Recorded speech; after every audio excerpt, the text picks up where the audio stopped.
Budidaya labu kabocha ternyata cukup menjanjikan. Di tengah kesulitan ekonomi saat pandemi COVID-19, warga desa Aurduri, Kecamatan Semendo, Darat Tengah mencoba membudidaya labu kabocha.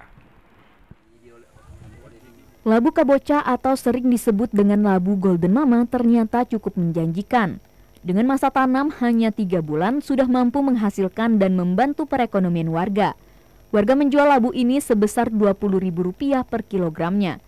Mahrut, petani labu kabocha, mengatakan dengan budidaya labu kabocha di pekarangan rumahnya menjadi sumber mata pencaharian baru baginya untuk memenuhi kebutuhan sehari-hari, apalagi di masa pandemi saat ini.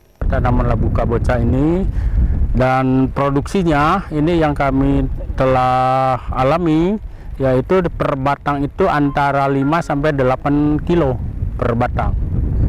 Pangsa pasarnya kemana ini, Pak? Pangsa pasarnya ini masih kami jual ke Jawa juga, dikirim ke Jawa, dan sebagian ada di pasar lokal di sini. Labu kabocha ini didistribusikan hingga ke Pulau Jawa. Dalam satu batangnya, labu kabocha bisa menghasilkan 6 kg. Rostom, TVRI Sumsel melaporkan.